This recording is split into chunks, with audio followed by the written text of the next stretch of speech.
How I got into art, creation and design. What sparked my interest? Did playing video games turn me into an artsy person? Let's talk about it.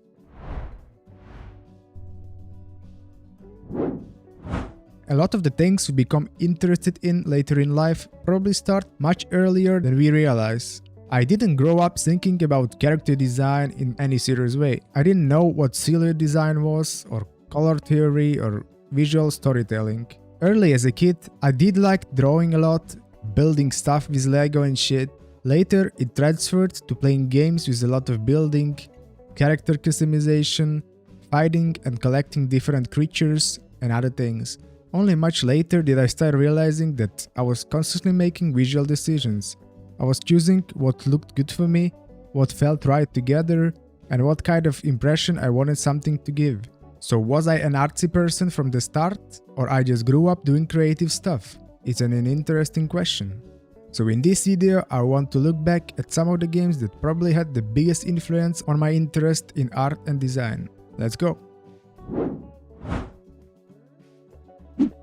The Sims was probably one of the first games where I spent a lot of time creating characters. You could create a sim and change their appearance, and then build a house and entire life around them.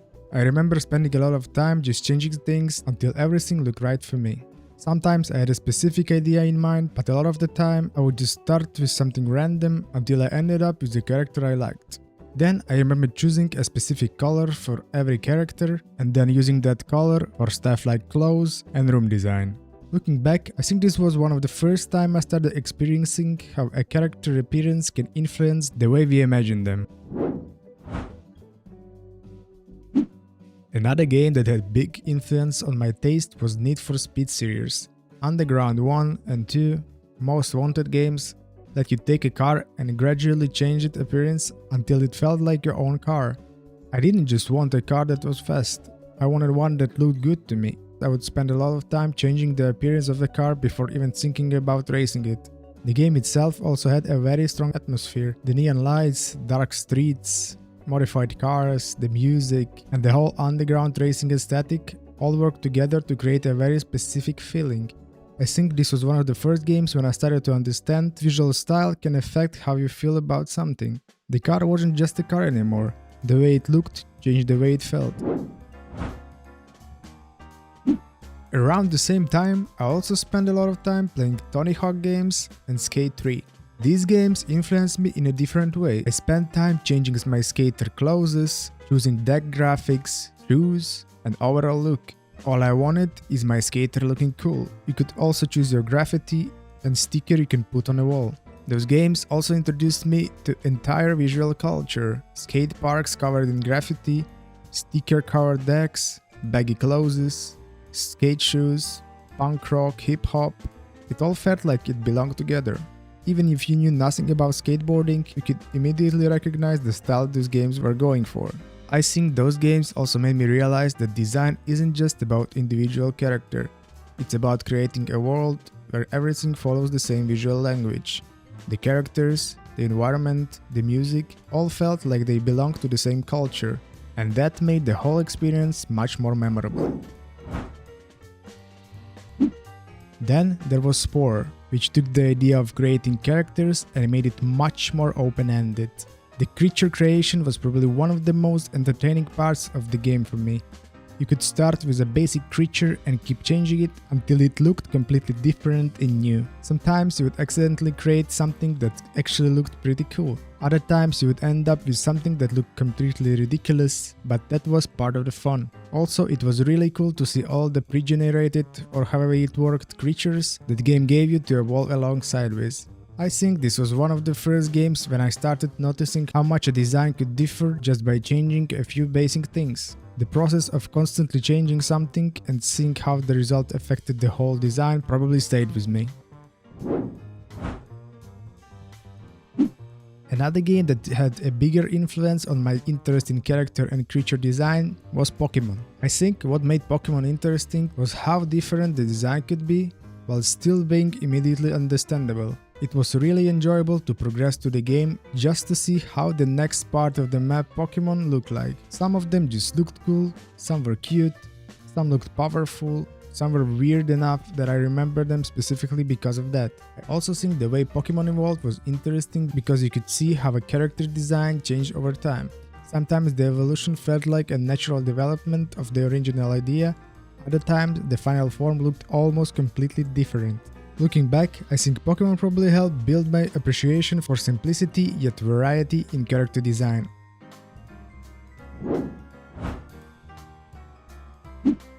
To continue creature design topic, Morrowind was especially interesting because it didn't look like the kind of fantasy world I was used to seeing. It had the giant mushrooms, strange creatures, unusual architecture and an environment that felt very different from the standard fantasy setting. Oblivion and Skyrim gave me a different kind of connection to the world because I could create my own character and then take the character into it. You weren't simply playing as someone who already had a defined personality and appearance. You created someone yourself and then started building your own version of the story while playing.